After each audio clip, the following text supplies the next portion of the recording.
Is our region better off today than it was 10 years ago? Well, the answer would seem to be yes, and the evidence is more than anecdotal.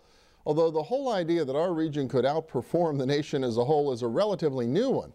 As you can see in this clip from 2009, when Neil Godfrey, a noted author on kids and money, questioned our region's ability to weather what was then a deepening recession. We're blessed here in our region that we're actually outperforming the national economy during this recession, but it's also great to know that infrastructure and support is here as well.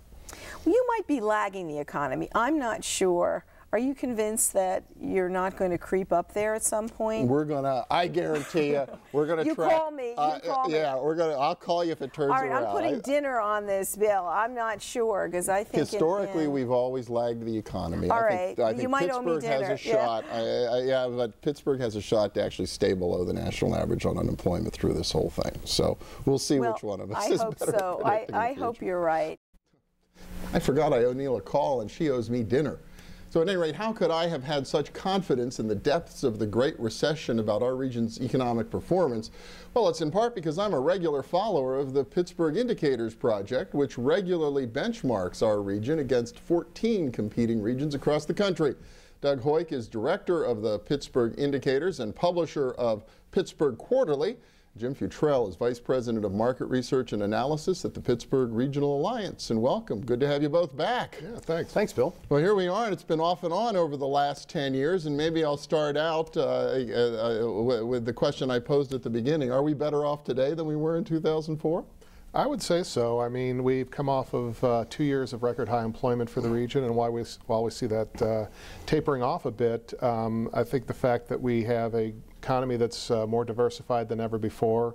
We have a industry segment here in energy that didn't exist 10 years ago, creating new jobs being created in financial and business services, all of which are in industries that tend to pay a little bit higher than the average. So I would say that, yes, things are looking good. Well, you think about what a difference 10 years makes. You're right. It was, what, 2004 that they struck gas in the Marcellus. Hard to believe it's only been a decade. You know, Doug, you've been involved with benchmarking our region going all the way back to the 90s. We have come a long way. We've come a very long way. Back in the mid-90s when we started this whole project at the Post-Gazette, Pittsburgh did well in such areas as traffic congestion and the arts. But in virtually all the economic measures, we were near the bottom, and that's turned around quite a bit. So it is very gratifying. I think in the last 10 years especially, that was just before we really kind of regained our regional confidence in so many areas. Yeah, I know we have heard some data recently, howeher, that the surge in performance that I was talking about there with Neil Godfrey in 2009 may be running out of gas a little bit. Yeah, I think that was bound to happen sooner or later. You know, we were not as impacted as severely by the recession, so we came out of it quicker. But as time went by, the rest of the country kind of caught up with us. And also in a region with very little population growth, we're not generating a lot of that natural demand for additional goods and services that help propel the economy in so many other regions. Yeah, Doug, this kind of emerged earlier in the week as one of the, you do regular reports and updates now from PittsburghToday.org, right? And we sent out a report on Monday saying that essentially January of this January versus January of a year ago, we were the only benchmark region to actually lose a little bit of in terms of decline in job growth. But more interestingly, the 2013 jobs numbers were revised down so that we actually ended 2013 with only 400 new jobs, which was the lowest by a wide margin of all the 15 benchmark regions. And really is a big change of what we've seen over the last 5 years or so in particular. Yet even though there were only 400 new jobs, is that what you said? Even though there were only 400 new jobs, it was still good enough for another all-time record on regional employment?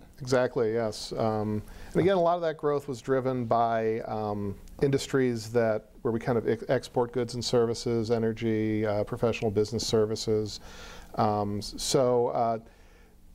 That I think kind of are some of the traditional growth drivers, and they seem to be doing well. And there are other areas that I think are kind of lagging behind. You think, should we be concerned about these latest numbers, Doug, you think? Well, I think, so what we would like to have is enough job growth so that the people in our labor force can get a job and a good job, and so that our unemployment rate goes down. And certainly without any kind of appreciable job growth, our unemployment rate's not really going to go down unless people drop out of the labor force. So I think the fact that we were flat last year and kind of last, and really the only one among the 15 benchmark regions that didn't really grow jobs, I think that is concerning. Well, it's also, though, I guess there's, what, 20-some thousand jobs open on ImaginePittsburgh.com, so I guess if we could also skill up some of the people we have here, there might be some opportunity that we still have on the table. Yeah, absolutely. I mean, that's one of the things you continue to hear from employers is that they have trouble finding people with the right skills. You see that with skilled manufacturing jobs. You see that with IT jobs, that they're just having trouble finding people in those areas. And again, I think that speaks to some of the areas where we are seeing growth. Now, and Doug, I know you have your annual report on how we're doing, right, in the current issue of Pittsburgh Quarterly? Pittsburgh Today and Tomorrow, function of our big report from Pittsburgh Today. People can see the whole thing on pittsburghtoday.org. Yeah, and it's a pretty interesting story about how far we've come, and we still have some work to do, as we've just been talking about. Right. What would we do if we didn't? Right. Well, I guess so. It keeps us all working, right? Jim Futrell from the Pittsburgh Regional Alliance, Doug Heuck from Pittsburgh Quarterly. Thank you both so much. Appreciate it. Thanks, Phil. And next up, reinventing our riverfronts. How far we've come in just 10 years. Stay with us.